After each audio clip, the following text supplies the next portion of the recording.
Good evening. The board will now reconvene in open session at 6:43 p.m.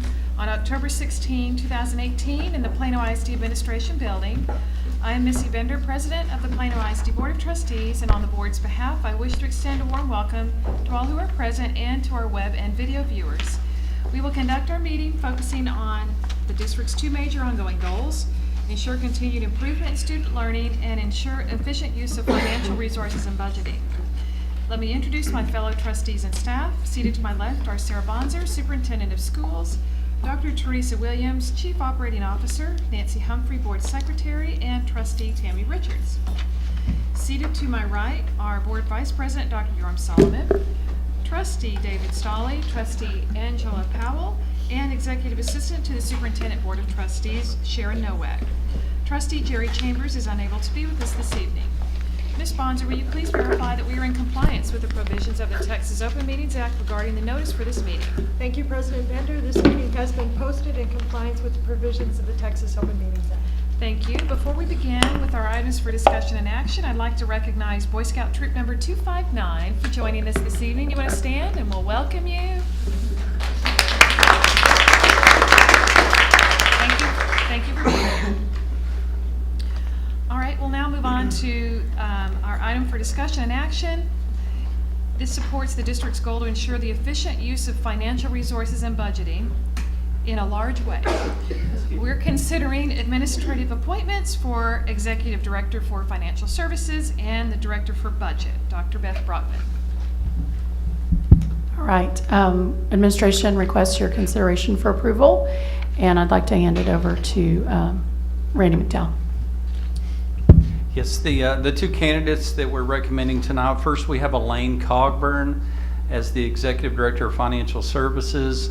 Elaine is very experienced in the school business. She's been the CFO at 4 different school districts in the state. Currently she is in Dripping Springs ISD just south of Austin. And previously she was CFO at Mansfield, Grapevine, Colleyville, and Friendship ISD out in West Texas. I've worked with Elaine on many committees, and I know how excellent she is, and I look forward to working with her based on your approval. The other candidate is for the Director of Budget and Compliance. That is Shara Magaha, and Shara is currently the CFO at Cedar Hill ISD, and she was formerly the CFO at Corsicana ISD. And I look forward to introducing both of those to you at a future meeting. Due to the quick timeline of getting these approved, neither one were able to be here tonight. All right, thank you, Randy. May I have a motion? I move that the Board of Trustees approves the listed administrative appointments as recommended by the Superintendent of Schools. And do I have a second? I second. I have a motion by Yoram Solomon, a second by Nancy Humphrey, that the Board of Trustees approves the listed administrative appointments as recommended by the Superintendent of Schools. Any further discussion? We will now vote. All in favor, please raise your hand. Thank you. The motion passes 6-0.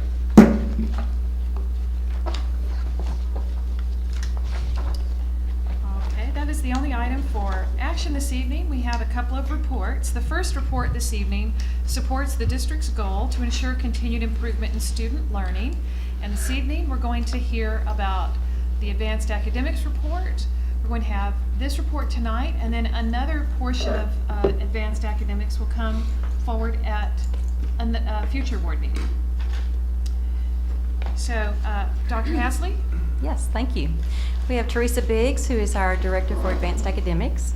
And as Ms. Bender stated, tonight will be the report on advanced placement, international baccalaureate, honors classes, and then we'll also, the last part of the report will be a report on the advanced, the commitment to equity work as it relates to advanced academics. So Teresa will have some data to share with you on that.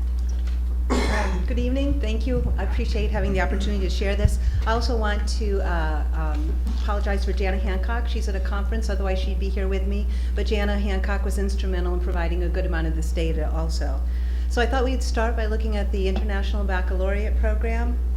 In the United States, 68% of IB candidates complete the program successfully and earn their IB diplomas. In PISD, the completion rate is 88% of our students earn the diplomas, even a little bit higher than those numbers may indicate. We're well above the national and above the international average. Dual credit, we're rolling dual credit into this as well. There was an increase of over 300 students taking one or more dual credit courses during the 2017-2018 school year from the previous year. There are currently 1,754 students enrolled in academic dual credit courses this semester, which represents more than 400 additional students participating in the program during the current school year. We began documenting the number of academic courses taken by our dual credit students in 2016, 2017, in order to demonstrate in greater detail the impact of expanded course offerings in the district. New academic courses offered for dual credit this year are statistics, pre-calculus, and English 3. During the 2017-18 school year, a total of 3,398 academic courses were completed by Plano students. For the current semester, 2,348 courses are underway, and over 4,000 courses are expected to be completed by the end of the school year, an increase of 1,200 courses over the last school year. AP exam participation in the senior highs. The percentage of students from the total number of enrolled students that are taking one or more AP exams has remained very stable over the past 5 years.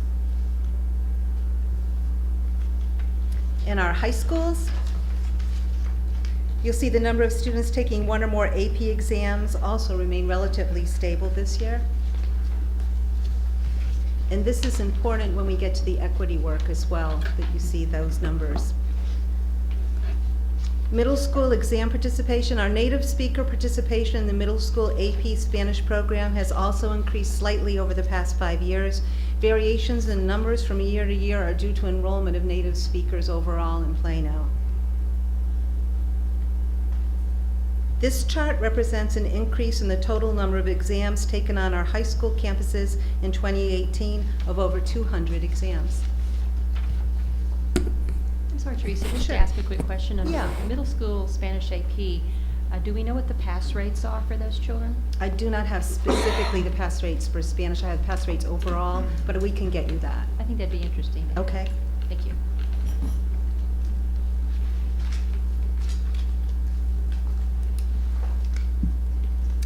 We also saw, is this exam totals at senior high schools? We also saw an increase in the total number, oh wait, I believe I'm off. Give me 1 second to find myself. Middle school, AP exams, and senior highs. Okay. We also saw an increase in the total number of AP exams taken at the senior high campuses in 2018. When you put together all of the AP exams in our district, the total number is 14,855 AP exams were taken by students, which is a very high number. As the number of exams given in 2018 increased at our high school campuses, the percentage of AP exams taken that received a score of 3 or higher was higher in 2018. As the number of students taking exams has increased, the scores have continued to rise. Here's our senior high data, AP scores 3 and above, and we remain stable. This slide represents the percentage of scores at 3 or higher for all PIS students and compares them to the averages of students in Texas and across the nation. As you can see, Plano ISD students continue to perform well above both the state and national averages. And this, once again, is important when you consider where our equity work that we're doing, that our scores have remained high. So I have a question. Sure. And I know this is sort of a sensitive area. Okay. Where I'm gonna go, but for a number of years ago, we would also look at some other comparisons that were districts in the neighboring area. Okay. And I know it's not like we're trying to call anybody out or anything like that, but I find it helpful to look at effectiveness of instruction by comparing kind of how we're doing to how maybe some others are doing. Sure. Because it's a nice piece of information to have available. So even if we don't like get out there and go, hey, Yeah. look at this, I'd be interested in that information. Okay, we'll get that information. And can I just ask a quick question? When you're looking at the AP scores from year to year to year, how Mhm. consistent are those AP exams? Do you mean in the actual The actual content of the AP exams? Yes, I mean, are the kids taking fairly the same exam each year for the It's same not the same subject? exam. Each year has its own exam, but what Right. they're testing remains constant. Okay, that's my point. Yeah. Okay, thank Yes. you. Yeah, they have to switch up the, Yes. Yeah. So the test will change, but the content and the standards are. it's they're- pretty consistent? Yes. Okay, thank you. Hey Teresa, on the, I've kind of gone back a few slides, but when you're looking at your student participation at the senior high, and there's a slide in here that there's 48% that are taking AP exams. Is that 48% of the total, that's on an individual student basis, right? That's. That's 48% of student enrollment overall. That's, let me see if I can say this the right way. That of that 4,000 students. Correct. There are 2,000 individual students who are taking at least one test. Correct. Okay.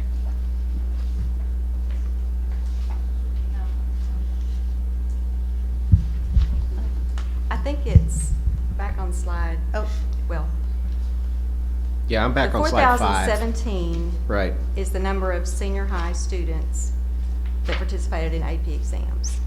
The 48% is really not a percent of that number. It's saying 48% of all the 11th and 12th graders took an AP exam. Okay, so 48%, then Is that it the total? 4,000 is the 48%. Correct. Okay, and that is 4,000, those are 4,000 individual students who took at least one AP exam? Okay, that's really what I want to know. okay. And we got half of our kids taking AP exams and 80% of them scoring a 3 or better. Yes, So that's really good. yeah. And I think that's even higher than it was the few years ago when we were doing the comparisons with other districts. Yeah, we By are. a few points, it's a little bit higher pass rate, which Right. says a lot, especially since we're going to get to this, but having more students that we're closing the opportunity gap. Yes. So question, who gets the money that, when you are charged the AP exam, where does the money go? Well, I know that some of it goes to College Board. I'm not sure what happens to it after that. We used to, and Lisa may be better able to speak to this. There's a administration fee that the campuses get that they use for giving the test, but also they use for professional learning with teachers to help the students. Right, and I know that over the years, that money's been reduced that we get, but we do get some funds that schools will hold and use exactly for that, for training for student needs. Now, is that then spread evenly over the schools, or as the school generates that fund, they get to keep their share? I am not sure how that It's works. state. Okay, then I have a concern about that, because you look at campuses on the east side, higher poverty, probably less participation versus Jasper getting such a huge chunk. If we can look at that, and I'm speaking of like old historical data, but I had more kids taking AP than Shepton or Jasper when I was at Williams. So I wouldn't want to say that outright, so we'll take a look at that. And just make sure, and how they're distributing the funds. And isn't the fee like $90 or something for normally, but isn't it like $25 if you're free and reduced? But they're talking about more. But if you are a student on the federal meal program, you're Right. not paying the full rate. You're paying some small portion. Correct. That's And correct. Is that the portion that's going away, or is that the portion that's hanging behind? I'm not sure I'm understanding. Just consider that in your, Okay, look at it. okay. It's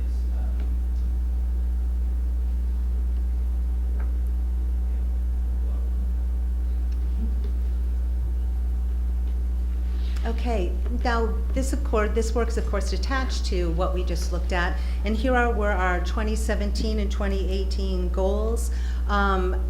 And I can tell you that unfortunately we didn't meet our goals. Our goals were a little bit too ambitious, but I do want to take you through the progress we've made so far. This year, we went from working with equal opportunity schools that focused just on AP enrollment, and we ended our relationship with them. We felt we gained quite a bit. We were ready to move on and fly on our own. And we also know and believe in the quality of education that Plano offers our students in their honors courses, dual credit courses, AP and IB. So this year we expanded the way we look at our equity courses and enrollment by including all of those. So this first slide is our middle school slide that indicates the far left column is the district ethnicity for this year, 2018-2019. And then you see the enrollment trend from 2015-16 all the way over to 2018-19. In a perfect world, if we had complete equity, that far left column, 2018-2019, would mirror the 2018-2019 enrollment in advanced academics. So that starts to give you an idea of the work that still needs to be done.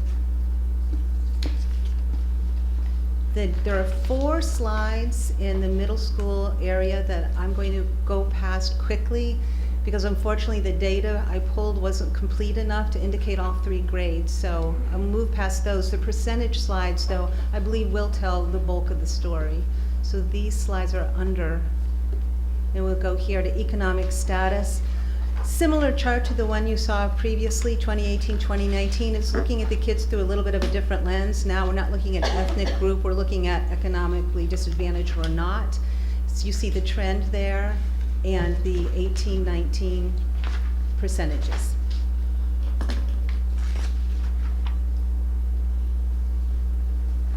Now we look at the high school and senior high, similar to the middle school slide you saw a couple of slides ago.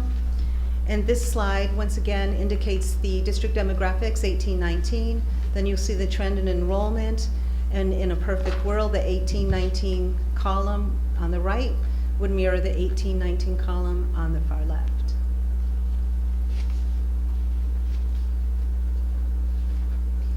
This slide we thought would be interesting for you to see because here we're talking about the actual number of students that were enrolled in these courses by ethnicity. And it gives you a sense of the trend on that as well. So Teresa, what is our fail-safe? I know you have AP exams to ensure that the quality of instruction and the rigor maintains its high level in AP. Right. How do we do the same thing for our honors class? Our honors class, the responsibility of that would be through certainly the campus instructional leadership and also the curriculum coordinators that develop the curriculum for those courses. They make sure that those courses provide the challenge those kids would need. So is there any quantitative way to make sure we're on track? Well, certainly, I'm sorry. Semester exams. I was just going to say, yeah, and there are assessments that are common across the district that we can check and see how the kids are doing in semester exams for sure. And just to ensure though that we don't change the semester exams to have them on a downward trajectory in terms of their rigor. Absolutely. That's one of the major points about the equity work that sometimes is misunderstood by our teaching community. It's a little bit like telephone, right? And one of the things that we tell the teachers is this is not about reducing the level of rigor. If you do that, you've insulted the children that you put in these courses. It's about maintaining the level of rigor and then scaffolding support to make them be successful in that class. So that's definitely a drum that we beat pretty loudly. We're not asking this to be watered down. We want to maintain the same level of excellence, take kids from all demographics that have the ability and make sure that they're successful in those classes. I agree. This next slide will show it's a trend, and what you'll see on the first set, you have 15, 16, 16, 17, and these are the actual numbers of students that were enrolled in advanced academics at the high school, combined high school, senior high level, and you'll also see the percentage, the number of change in kids and then the percentage of change. And you can see 15, 16 to 16, 17, we had a bump. And then 16, 17, we start to have a little bit of a drop. And 17, 18, 18, 19, a little bit of a drop as well.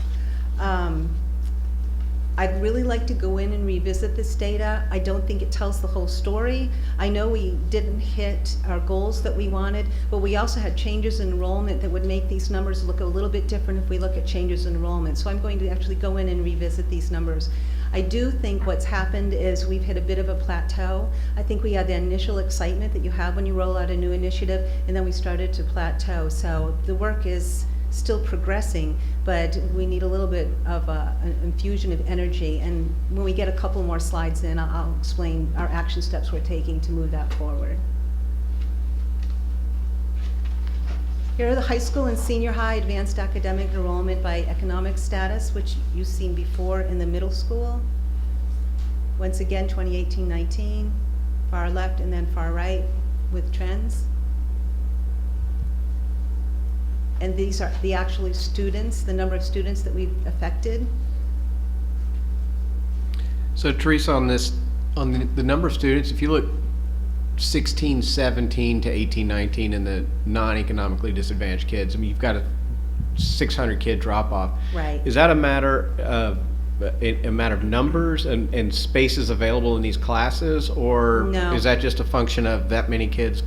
That just a difference in the number, and could be in other factors like size of class, et cetera? It could be other factors. We don't cap any of those courses in that way. As many kids need those services and courses, we want to make that happen for those kids. I spoke with Dash about this 2 days ago. He said a lot of this too is there's just a shifting in demographics in the district, which once again, I'd like to go back in and get into that data a little more granular and see what that looks like. But there's so much change going on as far as number of students in Plano and the demographics of students in Plano that I think are changing some of these numbers. So to me, the raw numbers aren't as valuable as the notion of we want to get as many kids into these situations as possible and make sure that we're not turning kids away because we're space limited or something like that. Right, I agree with that. I think I'd asked Dash a similar question at lunch this last week, and basically our number of ED students is maintaining fairly level, but we're losing the non-ED students. Right. And that's what I think you're seeing in this chart as well. You know, they're going to other, yeah, so they're going to other districts, sadly. Here is high school, senior high school, advanced academic, economically disadvantaged measurement to goal. And you have the numbers of the economically disadvantaged, then you can see the number of shift in student population and the percentage of change, which actually speaks to the point that Ms. Richards just made. So the goal for this year is here. And I feel confident about this goal. I feel that we're taking some action steps that will actually move this number and start making progress again. This slide here, this last slide on our district support, these are the action steps we're taking to re-energize this work. We developed a district equity task force that's made up of teacher leaders that are strong believers in this equity work. We have them from all 3 senior highs and from most of our high schools. This group gets together on a regular basis, and what we're doing is we're building support for the campuses. So if you go to the next just down the next bullet, campus level equity outreach teams. All of our secondary schools, including middle school now, have campus equity outreach teams that were chosen by their principals. They came together for an annual feeder meeting where we looked at the challenges in each feeder and then challenges specific to each campus, and by the end of that day, they developed their action plan. When they implement this action plan, that district equity task force will come in to make sure that work stays moving forward and also provide support wherever we can provide support. On October 29th, I believe that's the day, one member of each campus equity team will come together for a day where we'll be in the computer lab, and we're just going to dig into data all day to find out for each campus. We'll be able to walk away and say, these are the kids that have the ability that are not in advanced courses, and these are the kids that we're going to start talking to and encouraging. Also combined with that data piece is we developed a student survey so we can really get into the mindset of the kids. Because one of the things we learned about this equity work is it's not just a numbers game, that we have kids who have the grit and the resilience to do it, but they don't have the confidence or the mindset because maybe they come from a situation where it's not been a legacy practice in their family. So we're going to look at that data, we're going to look at the surveys, and then we're going to intentionally go in and try to move these kids into these advanced courses. Then we move into professional learning, and I know you've heard me talk about Heart of the Scholar for a couple of years now, but I do want you to know that that continues, and we've trained over 400 advanced academics teachers, as well as some counselors and principals, and it's really about shifting mindset, shifting teachers into an equity mindset. And this summer, coming up, we're going to do an elementary version that we'll start doing with elementary leadership, and then start pushing that onto elementary as well. We have equity and instructional book studies that we are facilitating from the district level, but we've also built them out as modules with fully articulated facilitators guides. So if a campus, and some campuses have chosen to do this, they want to do a campus-wide book study, they can do that, and they have the support to go ahead and do that. The same thing with some of our instructional equity models. We're developing where we can do it, but if you want to do it on campus, then you can. And you have your equity outreach team to help, and you have the district team to come in and facilitate if you prefer. All of this is being packaged on the C2E website, so principals can go in and they can choose what their campus needs, and they can tailor it for their campus and for their kids.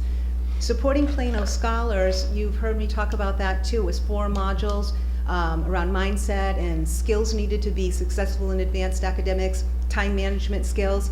We called that Supporting Plano Scholars, but now what's happened is we've realized we want to expand our student offerings. So now Supporting Plano Scholars becomes the umbrella. The modules that I just referenced are called Hit the Ground Running, so the kids know when they have this, they can hit the ground running. And then we're going to develop a student workshop called the Big Question Camp.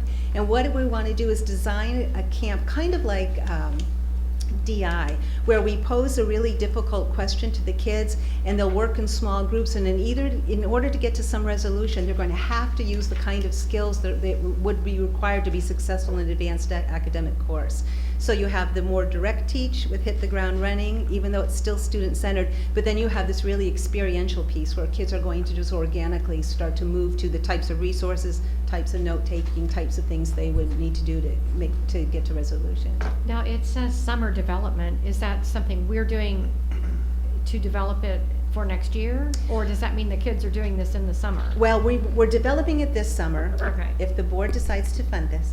It won't be expensive. We're going to develop it this summer, and then the campuses, will turn it over to campuses. A lot of campuses are doing this Hit the Ground Running. They're doing it the week before school. Some of them are doing it that way. Some of them are implementing those modules into the first week of school, and they're setting aside content for a few days, and they're moving through those modules. It would be the same thing with the Big Question Camp. We might want to facilitate it from the district level in the summer, maybe the following summer, or give principals the option, schools the option to go ahead and do it on their campus or before school starts on their campus. It's really meant to be flexible to meet the needs of everybody. Teresa, I really applaud the work you're doing to make sure we're blind to what a student looks like before we consider them or not for these advanced courses. I think that's incredibly important because historically, stereotypes about which gender might be better at advanced math, which ethnicity might be better at advanced math. So I want to make sure we're pushing all of our kids with that opportunity. And it's not just to get them into honors, but it's to make sure that we have kids participating in Math Rocks, Right. participating in Calc BC or the next courses we offer. So we need to make sure that we're not just thinking that those kids come from certain schools and not all over the district. So I applaud that extra effort I know it's going to take to break a lot of stereotypes. So thank you. Yeah. Second question is you graciously say we a lot, but I understand your team is really small. And I know you do IB at 2 different levels now. You do Right. gifted. Right. So what resources are you marshaling? Well, the teachers that are believers in this work, they're really excited and passionate about it, so they've been helpful in coming in. And I can tell you that some of our instructional specialists, specifically Craig McKinney, Aretha Lee, and Jana Fry, they've been helping me develop these. They're great writers at this. They have a heart for this work. They have an understanding for it. So just wherever I can pull people in, but we have some really, really great people that are passionate about this work. They're willing to give their time and make time for this. In terms of under your direct supervision, how many people are helping? Is that 0? Yeah. Okay. I think we need to help a little more there. I'm not going to say no. Okay. But it's been good. It's been good. And the more the work moves forward and the more people learn about it, the more people that want to be involved. So it's been good work. I do want to say this though, this is complex because you're talking it's not just a numbers game, and it's mindset shift, and it's mindset shift sometimes for parents that don't have legacy practice in this, and for teachers that are used to teaching a certain way, understanding we have to broaden maybe some of our instructional strategies while still maintaining the rigor and getting students to believe in themselves in a way that they haven't believed in themselves before. So we're hitting it at multiple levels, and I appreciate your support because we knew it was going to be a multi-year initiative, and it is moving forward, but it's slow work. You're changing culture. Well, my dad used to joke about he did the work with him and the frog in his pocket, and so I think it takes a little bit more than just a frog in your pocket. Okay, I've got a couple of numbers and mindset questions. Okay, So originally, children were identified as having the capability. A certain number of kids was identified at middle school and high school as having demonstrated that they could be enrolled in one of these classes, but we're choosing to not be. Do you remember that number of that population? no, How many that was? I don't. So I know there's there's some kind of formulaic way to look at it based upon their outcomes on certain tests, right? If it's, I don't know what the tests are, Sure. but there's some way that you look at it to go, oh, like Equal Opportunity Schools said, this 1,000 kid, population have demonstrated in history that they could be in one of these classes and they aren't. So that Correct. was the population originally of capabilities. So when looking at the numbers as we look forward, maybe we need to run that evaluation on an annual basis in order to know the population that is, like, instead of just looking at last year, this year, because that is assuming all else is equal. Right. And all else is not equal. Right. We need to look at, of those who we've identified, how many of those got in this year. Mm-hmm. So what was the yield that last year, and what was the opportunity this year? What was the yield of that? To look at relationships. Right. That is something that I'd like to know more about. And then, of those that did enroll, Right. if we could know the take rate, how many stayed in, Okay. The retention rate. the retention rate. Right. Stating completed, got 3+. Well, I don't even care if they got a 3+, really. Right. They choose what they got out of it. Not necessarily. That is one measure of what they got out of it, but another measure may be the mindset measure of, hey, I challenged myself. I didn't take the test, or I didn't get a 3 on the test, but I challenged myself. And then maybe they took another course the next year. I think that's success too, to me. So, so those are the numbers kind of questions. Okay. Can I say something? Yes. To your, here's the other thing that we know and research shows is that if a kid is in an AP class or an advanced class, even if they pull a 2 on the exam, we know by going through that experience that they're better prepared for the type of thinking that will be required in college or career. So it goes to your point that getting those kids in there, we want them successful. The success is not always a 5 on the AP exam. Success can come in many ways. We want the kids to meet their potential, and for some of these kids, the potential might be a 3 on the AP exam, or it might be a 2.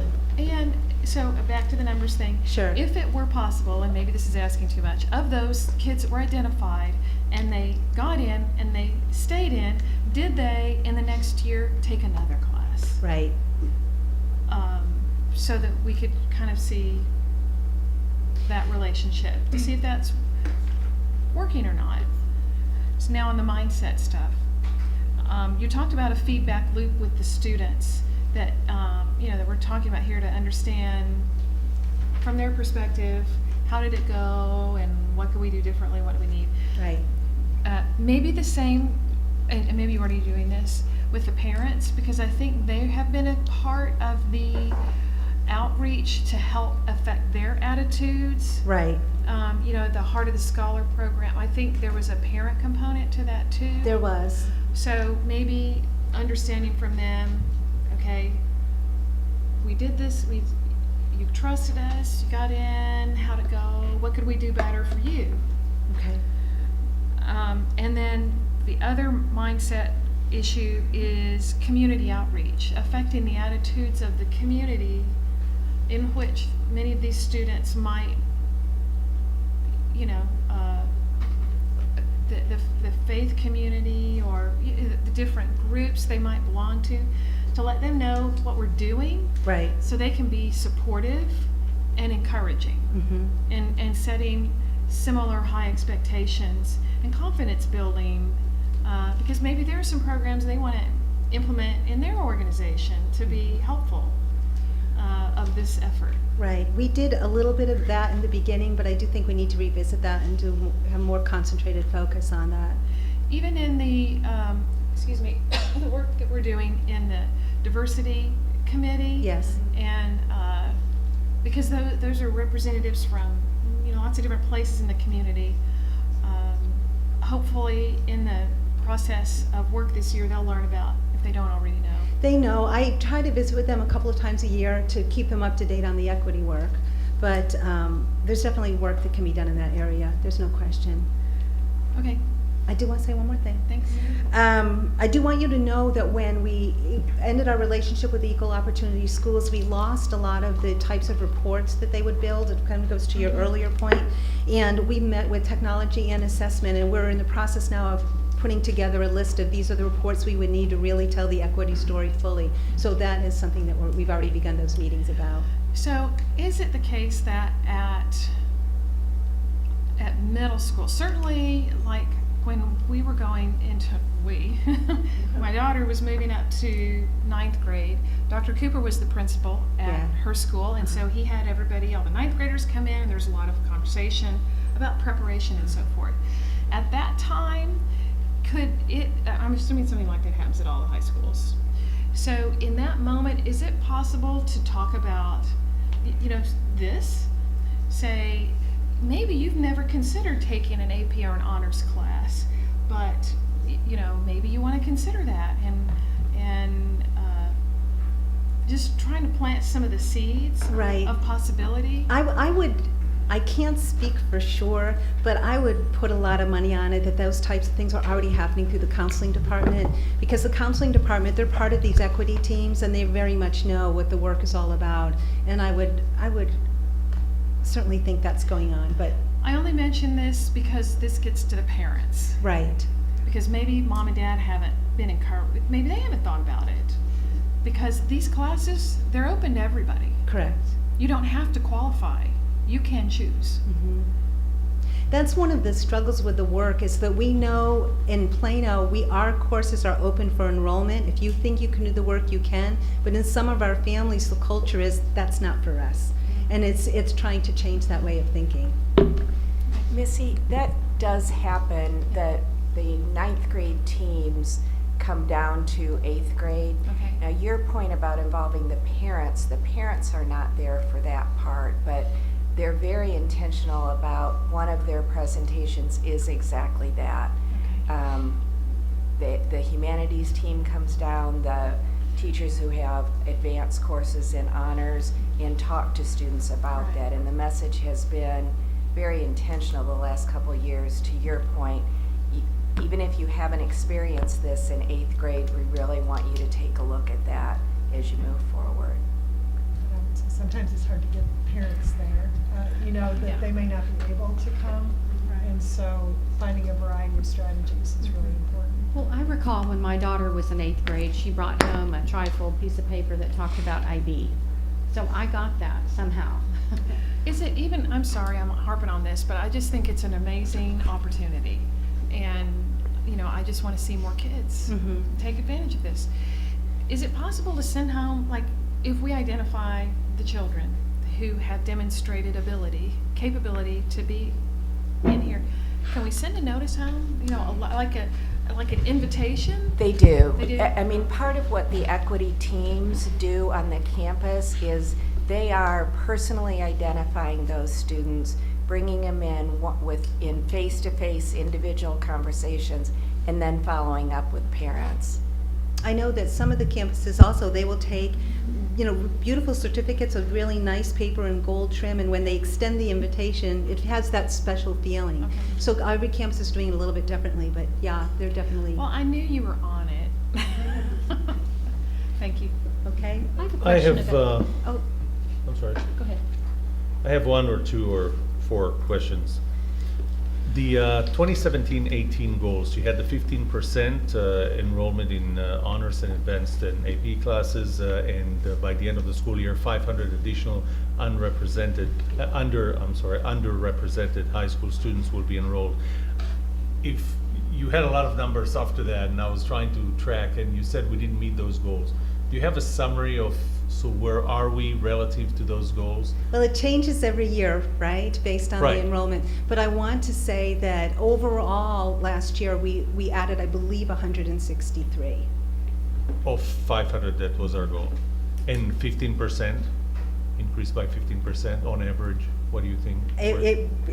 That was for middle school? Let me look. That was the, middle school targeted group in honors. Let me look, because middle school were the slides where my data was a little bit off. So let me see if I have that for you. It just that it helps us, when you have the goals, you use To a certain see language. clearly. And then just a summary of using the same language, here's where we are. So, We can get that and send it out as directly answering the goals. We can- Okay. okay. So that's one. The second is for 2018-19, your goal is 300, but you only had a goal for the underrepresented high school students, 300 additional, and you don't have something parallel to the 15%. For the middle school? Yes. Middle school outreach teams came on board this year. Okay. So we're kind of in a baseline situation with the middle schools. We certainly want to increase their enrollment, but I wasn't overt about what that might be. We're trying to still figure out where they are. So they're just coming on board in a serious way this year. Okay. Another question, if I go to the next slide after that, where you had, it was a slide that made me kind of feel a little weird. This is the slide right after, the one that started with middle school. Actually, you have a very similar one for high school, I believe. The numbers This are very one? similar, the percentage ones, this one, yes. Okay. When I look at this one, and you said theoretically what you want to achieve is the column on the right to be similar to the column on the left. And it's very obvious when you look at the two bottom lines, African Americans and Hispanics, that, you know, represent 13% of the population, but only 4% participation, 25% of population, 17%. Right. The first thing that comes to mind, and, you know, it might come across as sarcastic, is let's cap the Asian participation to 24% because this is where they participate. And that immediately as I say this, I remember of the lawsuit against Harvard that's going on right Yes. now. And there's one in UT in Austin, I believe. So I think we need to be careful with stating that we want the same thing we get on the left side, which is the ethnicity by numbers, sheer numbers. And then when we look at academic enrollment, I think we can't force them to be the same. Theoretically, it would be great if they're the same, but if one ethnicity decides this is more important, we have higher participation. I don't want us at any point to No. think that this would be a solution. No, we celebrate the overrepresentation. That would not be problematic. It's the underrepresentation of the other two groups. If you let me just quickly remind you, when we haven't done this yet, we'll do this October 29th. When we set the gap charts for each campus, the way we do that is we look at the percentage of enrollment by white and Asian students in advanced courses. That percentage sets the bar. So if white and Asian students at one of our campuses that is enrolling at 70%, our goal is to get all the other subgroups up to 70%. And then we look and we figure out, okay, what is that number? And that's how one of the ways we start going in and setting our goals. And that would be more spot on than what you're looking at there. Okay. I don't want it to be in a point where we say, well, Asian participation, they're 24% in the district, 38%, so they're okay. Even not to say they're okay, I would want to raise that number as well. And that's why it's a little hard to look at it as percentage. Sure. I would like to look at it as percentage of students from a certain ethnicity that you want to increase rather than say as an overall participation in the district. Okay, and we'll get you that then. Okay.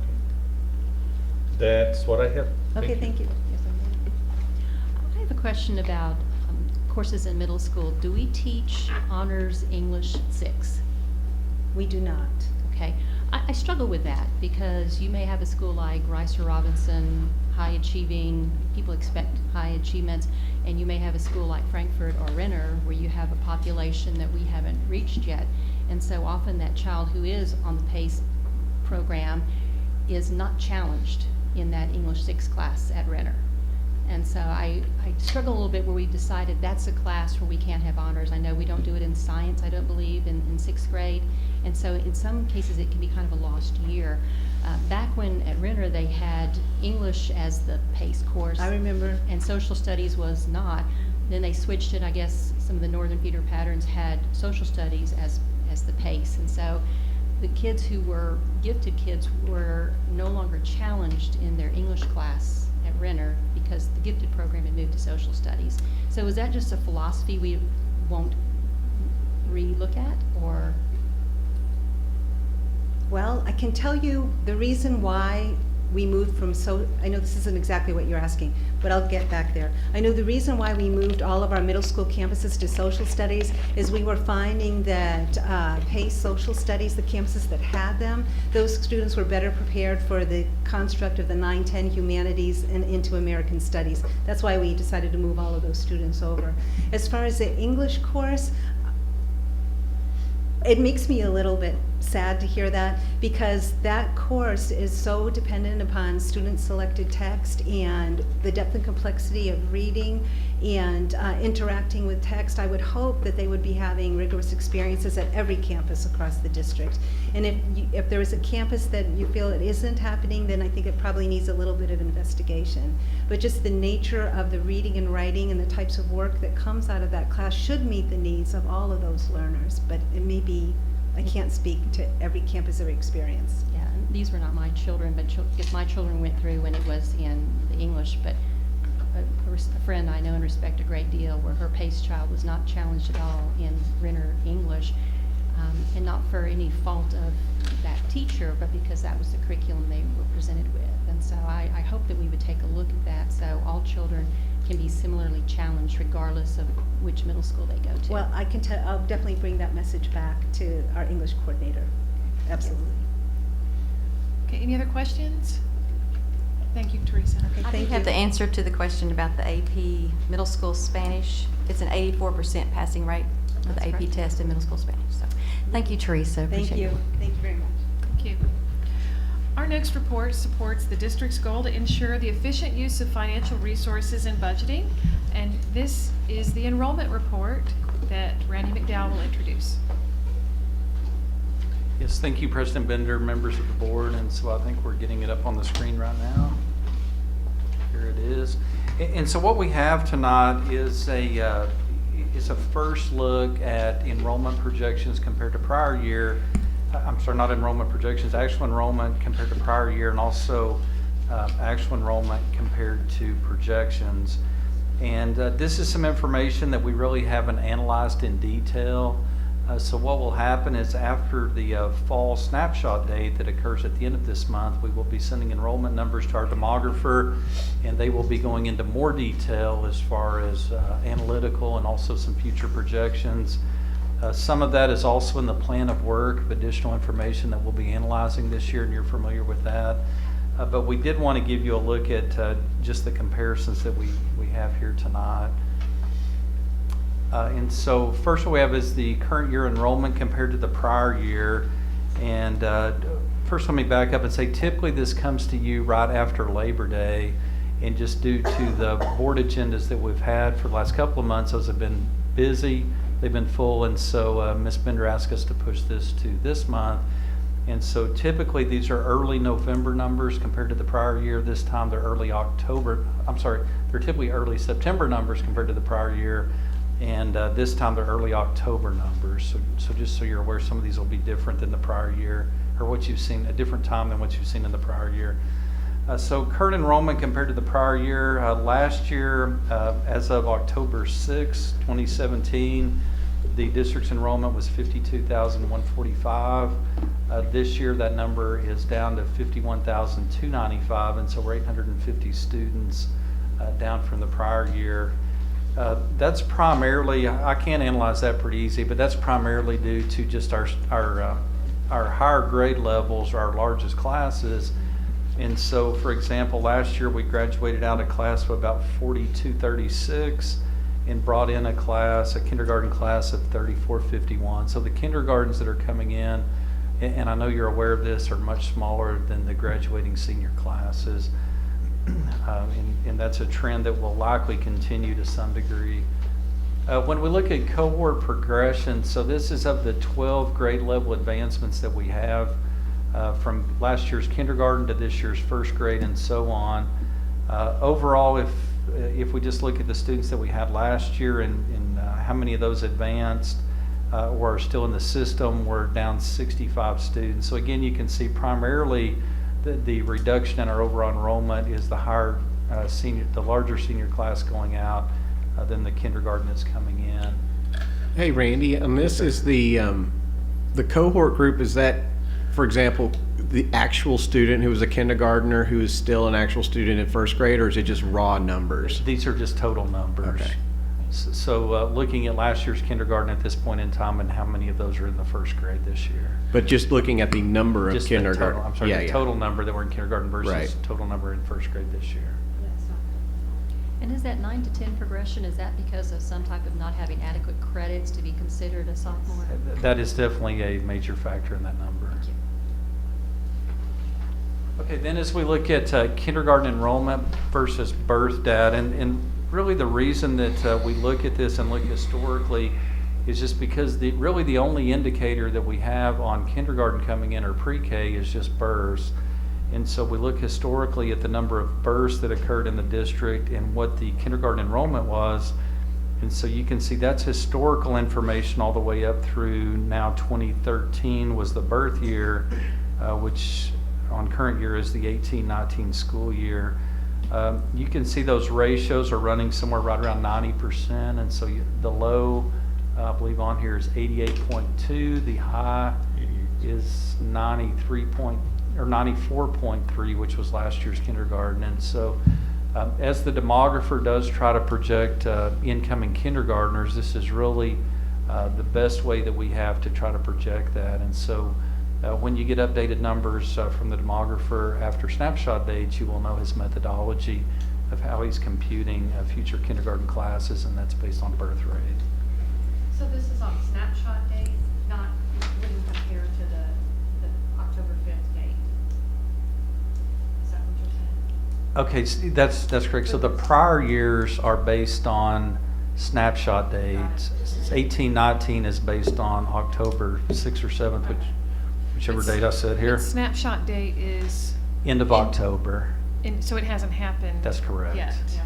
Okay. Yes, we're still about 3 weeks before snapshot on the data that we're looking at. So Randy, It- when he looks at children born, is it in the PISD district, and that's how they come up with that birth number? A child born in this 100 square miles?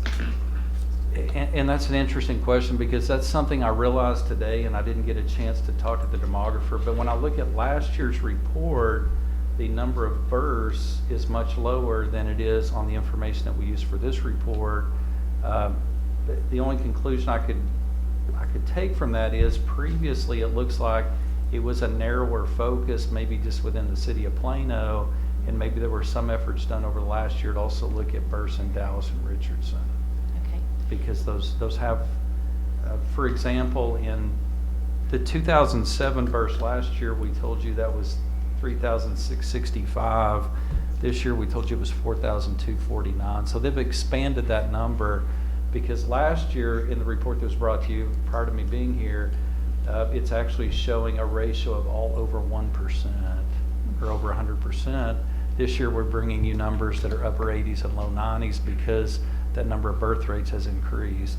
Can you find out? I will. Because that's ridiculous. If that's what they did, that's ridiculous to me. Because this is Plano ISD, not City of Plano. Right, And they should know better right. if that was what happened. I will get some more information on that. I also have kind of a follow-up question because do they take into account whether the children reside in apartments or in homes in terms of the stability, the mobility? Does that factor into their assessment of what the yield will be versus versus eventual kindergartners. Right, so that would not be a factor as far as this analysis, as far as number of births, because there's no records that show, or they don't go that detail for sure, and I don't think there's records that show whether that child was in an apartment or in a house when they were born. And so That's that would be some other analysis that would be done separately, but it wouldn't be part of the birth to enrollment. Okay, 'cause as an increasing number of our children come from apartments, we're gonna have to be smarter about doing those sorts of projections. I thought they had a geocode, but that's of a student, correct? That's of actual students, we know Okay. exactly where they So live. the We- births is harder to- That's right, but births, we don't know where they are, we just know we had this many births in that year. Okay. But we do need to find out if it was births in the city of Plano versus the 100 square miles. Correct, correct. And so I apologize, I wasn't aware that methodology changed until I was reviewing the prior year today, and I thought, oh my gosh, those numbers have changed significantly. Clearly, Randy just threw the prior CFO under the bus on that one. No, it may be what the new CFO did, not what the prior one did. Well, I think, Maybe just the demographer. Yeah. yes, it wouldn't be their first error. It definitely looks like a change of methodology. I'm sorry, I can't explain it Yeah. yet. So on the next slide, we have current enrollment compared to projections. And again, we are at about a month later than what we were last year. And I'll show you that change here in just a minute. But we are fairly significantly under the projections in total. And so the projections had us at almost 52,000 students, at 51,957. And as of October 5th, we're at 51,295. Now, we do hope that we continue to grow from October 5th through the end of the month. We will not make up 662 students unless the people at this table have heard of some major influx of student enrollment that I haven't heard about. Now, this does not count any pre-K. This does not count pre-K. This is K through 12. That's right. And so this projection number, the column on the slide that you're presenting, is from the demographer? The projection number is from the demographer, yes ma'am. The enrollment, of course, is actual enrollment on October 5th. So the demographer is off by 1.3%. We are totally right now off by about 1.6%. Well, when you look at the numbers, 662, 850, that's a school. That's an elementary school. We have a spare elementary school, essentially. We need to get to the bottom of understanding why the projection, I mean, the biggest part of it is the projections being off by 1.3%. But they'll tell you, when they come, they tell you they try to be within about 1 to 2%, and they are. It's just that every year, we're ticking down 1%. Right. You know, so cumulatively, it adds up over time. No, but they already projected that we're going down. They just missed it by another 1.3%, another 662. So I don't know if other districts are getting better data, if there's a way to get better data. But we make decisions based on that. It's about, what, a $6 or $7 million difference in funding for us? Yeah, it's significant. Yeah. There's no doubt. Of course, I do think there are things that hopefully we're doing that are gonna bring kids back. I still look at the Huffman neighborhood, where there used to be 350 kids who lived in that neighborhood who came to Huffman, and now it's down. I think we get 100 total into our district, only half of them choose to go to Huffman. So even if you only got 100 back, that's some significant money. And so again, this is something that we'll analyze more once we get to the snapshot date and look at why we are significantly lower than the previous year. Kindergarten did come in, I mean, that one came in 123 under projection, so that one's somewhat explainable, just that it is hard to project. But And to Tammy's point, would be interesting to know, we have it by grade level, but how about by area in the district? Where are we off by most? I mean, this might help They have understand. geocodes for that. Yeah. yeah, and that's more detail that we will go into as far as their projection per campus and where we're at as far as enrollment. We can do Right. that even without the demographer. Mhm. And I think So- it's important to look Because at they that. have broken it down by That's correct. campus. We need to look at it by apartments and by homes. Yeah. We need to make sure when we say a kid is going to a PISD school, it's whether the school they're assigned to or where they've transferred to. Yes. and I don't know, maybe Susan could speak to this better than I, but I know that we did make maybe more of an effort as far as checking residents. And I'm not sure that that didn't have some impact on this. As far as we could have had students that didn't reside within PISD, and when we checked deeper as far as residency information, that maybe they went back to their home district. And I have to say, I applaud and thank you for that work. I mean, if they're our kid, we take care of them. If they're not our kid, we need to go wherever they're assigned to go. And our numbers are for October 5th. The projections are the projections for September? Or the projections are? So normally what they try to do is they try to project the snapshot date. So they're trying to estimate. So we are we're about 3 weeks short of that. But that's why I said we're not going to grow 662 students this month. Well, we grew 152 between September 4th and October 5th. Do we have any idea on checking the residents, if we lost students to go back to their assigned district, what that number is? No, I honestly, I'm not sure that that has much bearing. I mean, residency checking is really a pretty standard protocol when students come back at the beginning of the year. Typically, schools require that parents provide an updated copy of their utility bill or whatever. So I think at one particular elementary school, perhaps that had not been done quite as carefully as it maybe should have been, and that was tightened up, but I couldn't say that had an effect across the district. I really don't know. I think it's fairly standard procedure for campuses. So it was ancillary to the. Perhaps. We know we had one elementary school where it seemed to have some effect. And those were the stories that I heard, so I wasn't sure how widespread that was. Yeah, and I'm really not either. I know that it's a very standard procedure for campuses to check. So it wouldn't explain our. And I definitely wasn't trying to say that explains 662 students, just could be one factor. That's fine, thank you. Okay, when we look at enrollment growth from September to October, just so you have an idea that if we would have done this back on September 4th, we would have been 152 students, smaller at that time. So we did grow 152 students over that from after Labor Day until October 5th. And normally we want to wait till at least after Labor Day because we do have an influx of students that aren't here in August but do come in after Labor Day in September. Okay, here's pre-K enrollment, and so we grew about 2% in pre-K, and so as of October 6th of the prior year, we had 1,739 students enrolled, and as of October 5th of 18, we had 1,773, so we had a 34 student increase in pre-K, and more than all of those, I guess you could say, are in early childhood schools, not in PPCD.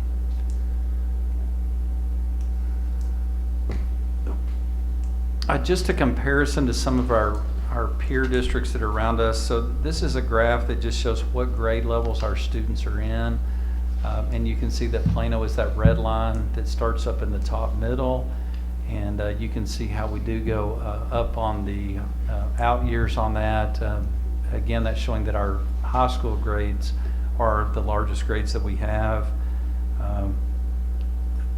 Frisco is interesting, just how much theirs drops down in the higher grade levels, and so they have almost the exact opposite phenomenon going on that we have here in Plano.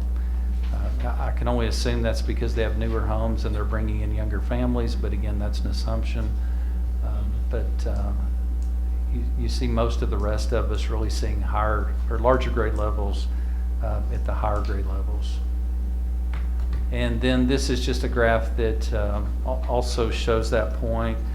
So the yellow would represent grades 7 through 12, the blue would represent grades 1 through 6, and you can see here at Plano ISD 51.4 of our students, if you take those 12 grade levels, 51.4 of those are in grades 7 through 12.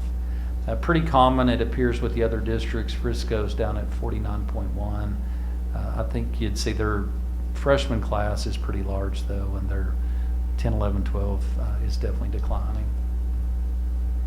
All right, any questions? That's all we have as far as the enrollment report. And again, we're just beginning the process of getting close to snapshot date and really starting to analyze and compare projections. So I have one question. I'm sure the data is available. I just don't think that we ever tried and get this. When we talk about high mobility, we talk about students that start the school year and don't finish it in the same school or even the same district. However, how about students that, and I don't know if going back to being born, but at least entering kindergarten and finishing senior high school within the same district? Are there any statistics on those? Any trends so we can know if it is likely that a student that started in kindergarten would actually finish senior high school here in our district, or how do we rank versus other districts? Or historically? I've never studied that personally. Yeah, I don't know about trends. I know that we track that with students. Right. So we have the ability to look, but we can certainly look at whether that's available. Would just be interesting to know, if we go back to kindergarten, so those who graduate this year started kindergarten in 2006 or something like that. So students who started in 2006, only 80% finished senior high school in Plano ISD. Those who started in 2005 was higher, was lower, or something. It can help us maybe get a sense. Yeah, so you're just looking to see how much of a percentage of the students that started in kindergarten in that cohort all the way up. How many years does a student spend in one district? Dash did that study. I mean, Susan, I know you're referencing that. Dash did that study. I'm sure it would be interesting to update and forward Yeah. on. It was really interesting. It was about 2 or 3 years ago, where the perception that a kid is a Plano lifer, Yeah. not true. It's actually interesting that the low socioeconomic children on the east side actually persist and stay with us longer than the ED kids on the west side. It differs a lot by school. Huffman's ED kids are new every year. Yeah. So Dash has some wonderful information that could be updated. I'd love to see that. Okay, any other questions? All right, thank you, Randy. Our final report this evening ensures governance and administrative support of district goals. And not too long ago, a number of us had the opportunity to attend an annual conference that is hosted by the Texas Association of School Administrators and School Boards. We thought we would just take a minute if anybody wants to share anything about that experience, something, whatever you did, or if you learned something that you want to share. We'll just take a couple minutes for conversation. Does anybody want to kick that off? I spent the majority of my conference time there completing a leadership TASB requirement, where we were talking about how education is changing in terms of charter schools privatization. One of the most interesting sessions, we had 5 teams that did different reports, was on storytelling, impactful storytelling. And that would be something, as we're trying to talk about who we are in impactful, emotional ways, that might be something interesting. So I'll see if I can get the colleagues who did that to send it to you. One of the ones who sort of headlined that was a Garland trustee. But it was just really interesting work. I think that might be beneficial for us. Okay. So I was the delegates to the delegate assembly representing, I like doing that, representing PISD in the delegate assembly. So I wanted to share a few of the things, the advocacy priorities that are like the highest level. An interesting thing was, you remember, it's like every year we have the same discussion here around our own legislative priorities when we get to the privatization of public education. Every year, the point that I wanted to make is, let's not object to vouchers broadly, let's just object to it to give that money to schools that are not held to the same accountability and transparency standards. I just thought it was interesting after we are having those discussions here that the TASB and what they call it, advocacy priorities, there says that TASB calls upon the Texas legislature to prevent any transfer of public funds through the use of vouchers, to include education savings accounts, tax credit, blah, blah, blah, to private entities that do not follow the same transparency and accountability requirements governing independent school district. We should adopt something like this in our next, because I'm happy with these wording. Can I add that? Oh, yeah, Part before I of the move to that. definition of accountability there includes elected boards.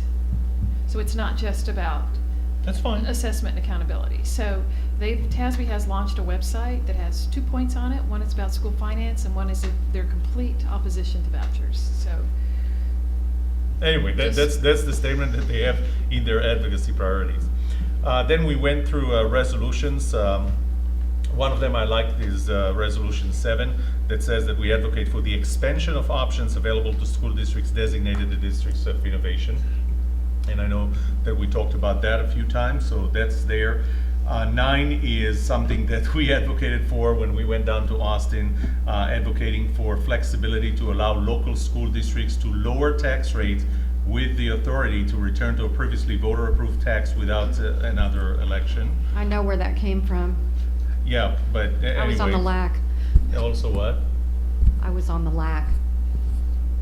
On the what? legislative Okay. advocacy. The one that took the most discussion, and this is why the delegate assembly actually took longer than expected at least, was Resolution 21.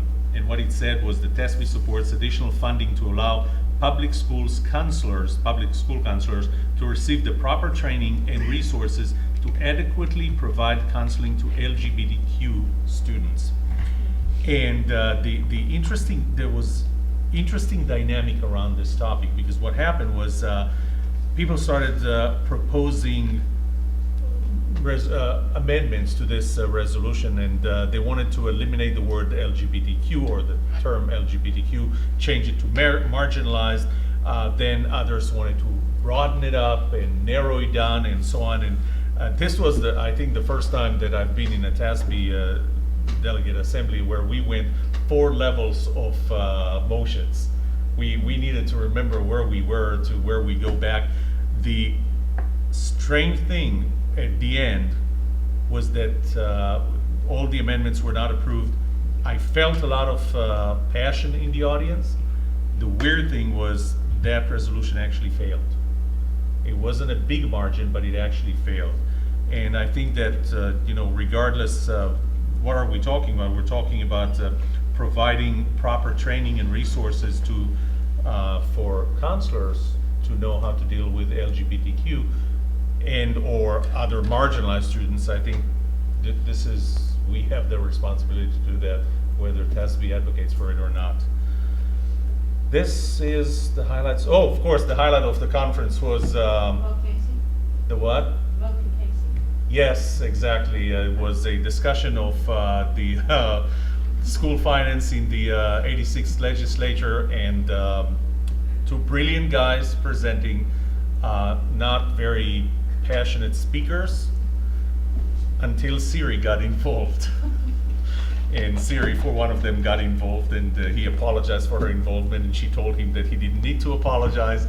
It was how technology changed the dynamic of that meeting, and as Nancy said, it's really sad that was the highlight of the conference.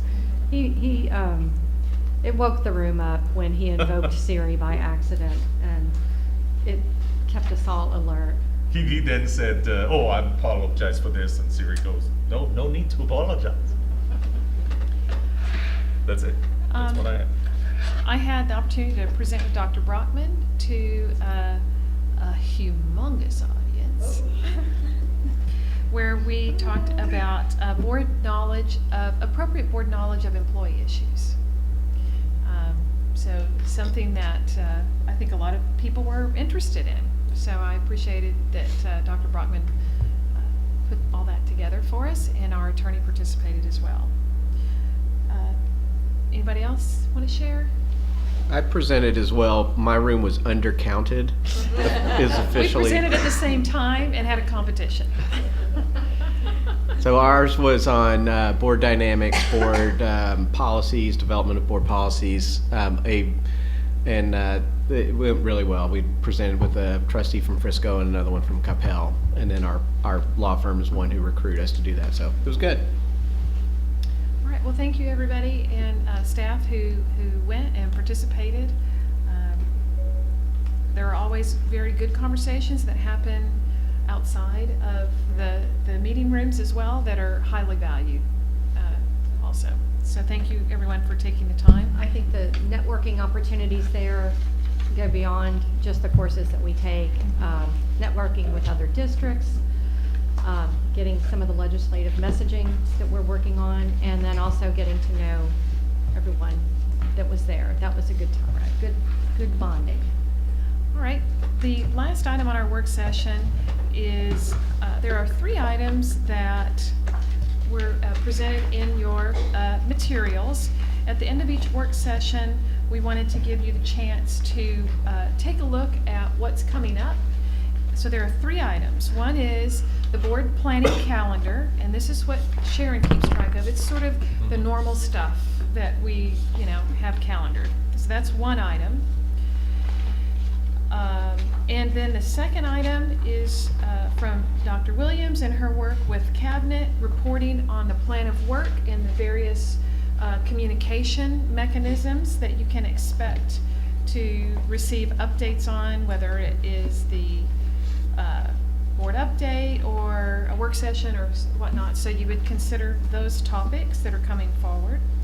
And then the third one is the board action tracker. So we have a couple of items, 4 items that are presented this year, and you can see where those are coming forward. So we just wanted to share this with you for visibility purposes, in case you're thinking of that you're interested in something also, and you can understand if you're thinking about something, maybe it's coming up, and if so, we can slot in your requests in that same vein, or maybe you're thinking about something else. So I wanted to share that and get any input that you might have. I guess the only question I might have is, when you get the snapshot date, will you be giving us an update on that in a future meeting? Okay, that's probably a pretty easy slide, just. And so just to clarify, November 6th is going to be a board meeting, not a work session, and November 13th will be a work session. Right. The what? Yeah. Yes. Okay. Did we make that clear this morning, Sarah, with the PTA? Do you recall if we gave them the right date? I'll refresh that. Okay. So, Randy, do you recall, or Sarah, when since we're talking about demographic report and so forth, I just don't know offhand, which month are we thinking that was going to come? The what? The demographic report from Templeton, because we were talking a lot about it, so. And so last year, what actually came to the board was the 4th quarter report, and so that was the data through the end of December. It took them some time to compile that, and I believe they did that in March. I believe they presented that in March. Okay. All right. We can see if we can move that up a little bit sooner, maybe February. Maybe February, if they But could. I'll do just that. have to get with them and see what's possible. Yeah, I think. All right, if you'd let us know how that works out. All right. Missy, I have a couple Okay. questions I'd like to ask, some clarification. So in November, under the board update, there's going to be pre-K facility needs, but then we're not having an update on pre-K until February, and then we're not talking about the apartment mobility enrollment issue until February. And so what should we expect to see in the board update that's coming in November about pre-K if we don't have some of those other data points?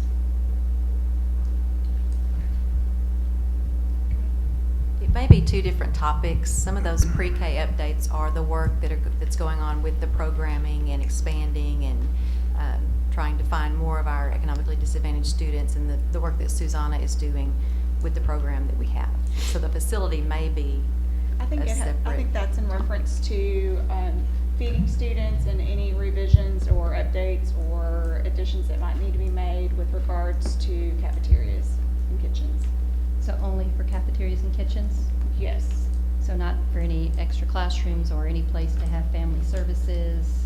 So it's a narrow report then? It's a narrow report because of the time of year, because if we are going to do any type of feeding that's different than what we're currently doing, we kind of need it, that will be forthcoming early in the spring. So those updates will come as Susanna does her work and Katrina and their team. But on the facility side, it was kind of narrow to the work that Carrie's doing with Randy. Okay. We need to be clear then that it's a very narrow presentation. It doesn't take into consideration some of these other needs. Okay.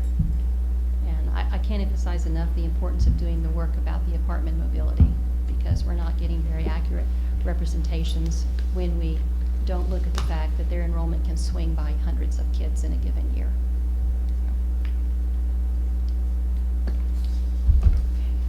I also had a couple of questions for the board action tracker. Or to that point, Missy, or? Okay, go ahead. Okay. So something that I would like to understand better is what information is actually given to our juniors and seniors by our counselors. I know we have counselors coming in from Collin College. I think we have one in residence at each senior high school. So what is the body of work that these kids are given so they can see their options? And I still worry about the kids. We make the assumption everyone is wealthy in Plano and their parents are going to pay for everything. That's really not the case. So the more we can tell kids about dual credit, about even the old-fashioned credit by exam, they still do that. $60 you can go take a CBE and get college credit, and just sort of the pathways that we're starting to expose them to. So I'm curious as to what we're showing, and then do we think it's adequate at the end of the day? So that's one. Can I just ask for a clarification, Tammy? Are you talking about in addition to the individual 4-year planning that happens, or are you asking what information is shared during that time? Well, sort of both, because what information is shared about college going and college help and how we're helping kids get college credit while they're still in our care. So I don't remember much of that for my children. I don't know if it's out there and we didn't take advantage. I don't know if that's now on Naviance and people have to know how to navigate to find it. But what information, and I'm not asking anybody to create any new, I just want to know what we're doing, and then we can decide whether it's sufficient or not. The other question I had, we talk a lot about what our kids are going to do after high school graduation, but we don't have any data to support our suppositions. And I know for years I've lobbied stand there at graduation with an iPad and just ask them, are you going to college, are you going to a 2-year college, a 4-year college, are you going to work, are you going to the military? We make a lot of assumptions, and we're going to do a lot of planning around those things, advanced industry academies, but we don't have any data. I know, Sarah, you suggested that maybe doing it during their senior English class would be a way. But we're already October, it'll be June before we know it. I think if we don't decide to do something like that, we'll miss another year, wherever we choose to do it. And then if we decide that we're going to do it and we're going to do it in senior English class, what percentage of our kids, particularly maybe our ED kids, are not on the diploma that require them to take senior English? Because I do think some can graduate without that. I don't want us to miss those children. Can I ask you to explain that just a little bit further? I'm not totally following. We make assumptions on this board about whether kids are going to go straight to work or going to go to the military. If they're going to go straight to work, do we need to provide welding classes and pharmacy tech? And we're making business decisions about our course offerings based on suppositions about what we think Plano children are doing versus asking them as they're leaving us what they're truly going to do, so we can construct the right product offerings for what our kids are doing. So on that particular thing, we did a study based on data to look at what demand was in the industry. That's different though. That's what industry wants. That's not what our kids are choosing or having to choose to do when they graduate in June and they take their next step. It gets back to, like I said, we had kids in band with us, but I assumed they were going to a 4-year school. Well, they couldn't because families couldn't afford it, so they were doing 2-year school. So I think we're making assumptions about what Plano kids are doing that are not based on data, and the data would be really, really easy to get. So it's not what the industry wants, it's what our kids are actually having to do the day after graduation. Do we get reports on that? Yeah, we do get the reports. We do subscribe to National Student Clearinghouse, but that doesn't give you, like you noted, some of the private universities. A lot of the universities do participate in it, but like I said, if somebody goes to work Or the military, or a trade school. It does not count that piece. But we do, that's how those reports with Dash are Aren't we going to derived. see some of that the next presentation? Yes, Jana will be bringing meeting? some of that. Okay. So maybe let's see what that is and what's missing. Fine. None of the reports I've ever seen sitting on this board truly talked about what every kid is doing when they leave our doors. You're right. What base? Yeah, what they're truly going to have to do because their circumstances have put that in front of them. So, separate issue, in terms of the tracking report, I'd requested to get a board update when our class sizes in K through 4 exceed the 22-to-1. But for the pre-K, it's not when they exceed the 1 to 20, it's when they reach the 1 to 20, because 1 to 20 was never our practice. It was always 1 to 18, Head Start is no more than 1 to 19. So it's when we hit 1 to 20 that I felt that's what we were committed, that we would get that heads up, not when it goes over, heaven forbid. We'll adjust that. Thank you. Let me ask one question. I looked at it at home and I was trying to rack my brain what this was. It shows as if last month I asked for an item and the title there was Survey Results from High Reliability Surveys Level 1 from Dash, and he will bring back at work session when HRS is presented, and I have no idea what we're talking about. So at the last board meeting, we brought up the high reliability survey when Dash was talking about school improvement and accountability. And Okay. you said, I would like to see the results of that survey. I got And you. so I added it there so that it would trigger that when we come back with the HRS report to the board, that's on the board communication plan, that we do that at the same time to honor that request. I got you. Okay, I did not connect that with the name High Reliability Survey. I think if you can't explain your own request, it should be removed. Ah, okay. It had to do, you were talking about culture, and Yeah, and right. she And we were talking indicated about that the culture survey. is captured in that. So let's see if it instrument. said culture survey results. You'd be all over that. Yeah, okay, got you. So I've Okay. got one, and I think this would probably be, this is, I guess, in the action, for the action tracker, in support of Teresa's work. She talked a lot about culture change. And the, I'd like to understand if we have a strategy and a plan for getting out into the community to change culture, to build those support networks, to motivate individuals to stay within the district. You know, I think this is probably something that we need to, I mean, this is in its infancy, but, and can be something that's a long-term plan and strategy, but I don't know that we have a strategy on how to generate support systems for kids that maybe aren't there. And if there are things we can do to help create those support systems, it would then result in a change of culture. That's kind of just a big dream. I don't know. We can talk about it Who are later. you talking about reaching out to? Are you talking Well, about you know, parents Missy talked or- about, reaching out to parents. We talked about faith communities. We talked Okay, about, I got it. you know, whatever kind of communities are out there, let's leverage those Okay. to create better opportunities for success. Shouldn't something like this come out of the strategy planning process? Well, it probably can, but I don't think we have an actual strategy of how to, that we can then go out and implement to make that happen. I think it's probably more of a, as we see an opportunity, we, you know, perhaps do some things, but coming up with a plan might be a good way to actually end up with a culture of change. All right, is everybody feel heard? Anything else? Okay. So if there is no further business before the board, the meeting will be adjourned, and the time is 8:12